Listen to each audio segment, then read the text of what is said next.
Big ബോസിനുള്ളിലേക്ക് ഓരോ മത്സരാർത്ഥിയും പ്രവേശിക്കുന്നത് കളിക്കുവാൻ വേണ്ടിയാണ്. കളിക്കുക, മാക്സിമം എതിരാളികളെ പ്രൊവോക്ക് ചെയ്യുക, അതിൽ കൂടി ജനഹൃദയങ്ങളിലേക്ക് നല്ല മെസ്സേജുകൾ കൊടുക്കുക, ജനത്തിന്റെ ഹൃദയത്തിൽ കയറിപ്പറ്റുക, ഇങ്ങനെയൊക്കെയുള്ള പല സ്ട്രാറ്റജികളും അതിനുവേണ്ടി പല മാർഗങ്ങൾ ഉപയോഗിക്കുന്നുണ്ട്. പക്ഷേ നമ്മുടെ രതീഷിന്റെ ഒരു പ്രത്യേകത, അയാൾ വന്ന സമയം മുതൽ ഓരോരോ ഇഷ്യൂസ് ക്രിയേറ്റ് ചെയ്യുവാൻ വേണ്ടി ശ്രമിക്കുകയാണ്. കഴിഞ്ഞ ദിവസം അയാൾ ഇങ്ങനെ പറഞ്ഞിരുന്നു, ബിഗ് ബോസിനകത്ത് നിങ്ങൾക്ക് പ്രത്യേകിച്ച് വലിയ വലിയ സംഭവങ്ങളൊന്നും കിട്ടില്ല, ഇതിനകത്ത് ഓരോരോ വിഷയങ്ങളെയും ശ്രദ്ധിച്ച് കുഞ്ഞു കുഞ്ഞു കാര്യങ്ങൾക്കകത്ത് നിന്ന് വലിയ വലിയ പ്രശ്നങ്ങൾ ക്രിയേറ്റ് ചെയ്യാൻ നിങ്ങൾ ശ്രമിക്കണം, അതിൽ കൂടിയാണ് നിങ്ങൾ ബിഗ് ബോസിനുള്ളിൽ സ്റ്റാർ ആവുകയും സ്ക്രീൻ സ്പേസ് ഉണ്ടാക്കുകയും ചെയ്യുക എന്നൊക്കെ. സത്യത്തിൽ ആ ഒരു സ്ട്രാറ്റജി കഴിഞ്ഞ സീസണുകളിൽ പലരും പരീക്ഷിച്ച് വിജയിച്ചതാണ്. അഖിൽ മാരാര്, ഡോക്ടർ റോബിൻ, രജിത് കുമാർ, ഇങ്ങനെയുള്ള പല ആൾക്കാരും ഇതുപോലുള്ള കൊച്ചു കൊച്ചു പ്രശ്നങ്ങളെ പെരുപ്പിച്ച് വലിയ വലിയ ഇഷ്യൂ ആക്കുവാൻ വേണ്ടി ശ്രമിച്ചിരുന്നു. എന്നാൽ അവർക്കൊക്കെ അതിൻ്റെതായിട്ടുള്ള ഒരു നയമുണ്ടായിരുന്നു.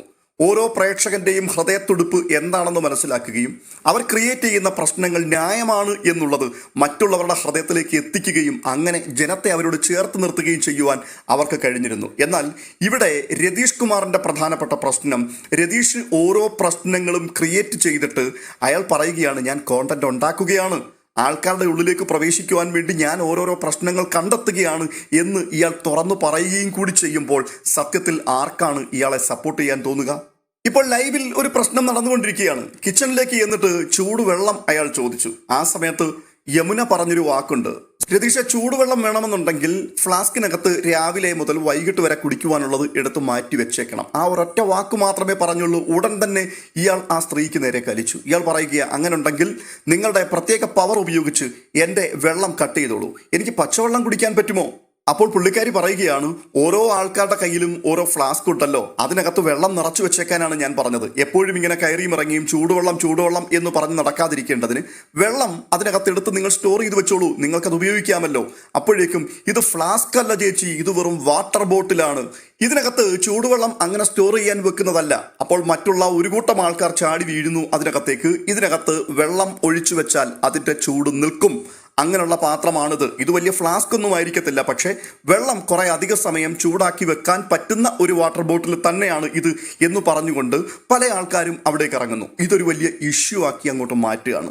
ഒടുവിൽ ഈ വിഷയം യമുനയിൽ നിന്നും ജാസ്മിൻ ഏറ്റുപിടിക്കുന്നു. അതിനുശേഷം നമ്മുടെ സിജോ, പിന്നീട് ഋഷി, ഇവരൊക്കെ ഈ വിഷയത്തിനകത്ത് ഇടപെടുന്നത് കാണുവാൻ കഴിയുന്നുണ്ട്.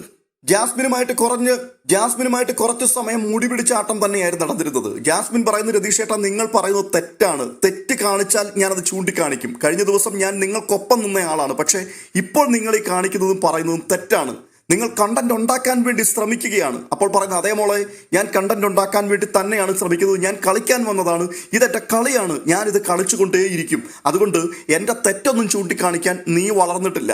അവൾ പറയുന്നു, ബിഗ് ബോസ് ആണ്, ബിഗ് ബോസിനകത്ത് നിങ്ങൾ അല്ല ആര് തെറ്റ് ചെയ്താലും, ഇനി അതിനപ്പുറത്ത് എൻ്റെ ബാപ്പ തെറ്റ് കാണിച്ചെന്ന് പറഞ്ഞാലും ഞാനത് ചൂണ്ടിക്കാണിച്ചിരിക്കും.